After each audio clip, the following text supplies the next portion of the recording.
I did just return just more than 24 hours ago from a very short four-day, four-country tour of Ukraine, Poland, Bulgaria, and Romania, and it is Senator McCain and I's third trip to Romania to Ukraine in the last 6 months alone. We were there to witness the inauguration of President Poroshenko and to wish him good luck from a robust and bipartisan U.S. delegation. It's a reminder of our common commitment, our common transatlantic commitment to open government and democratic values. And it's ultimately a reminder as we watch President Poroshenko be sworn in as to the reasons why the wall eventually fell, why we were finally able to pierce the Iron Curtain.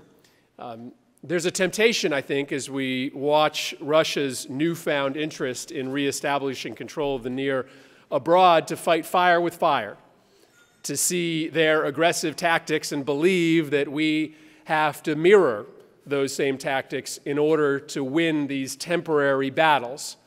But I think we mistake what the Cold War was all about, what the resistance movement inside places like Hungary was all about. It was about playing the long game.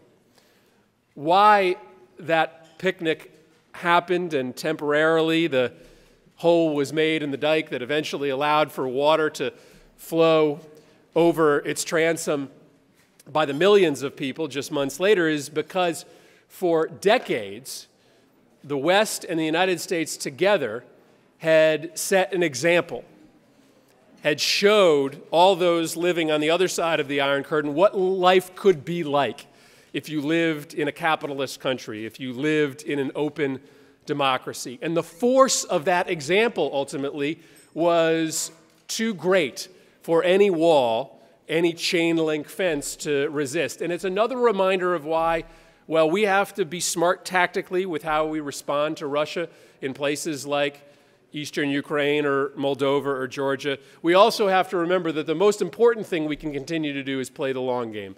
Invest in our transatlantic economic relationship by passing a new free trade agreement. Continue to strengthen our ties, not letting occasional dust-ups over security and surveillance issues compromise our strategic alliance. If we continue to be strong in sending a clear message about the benefits of aligning yourself with the West, then Russian aggression will run its course as people make the choice for themselves.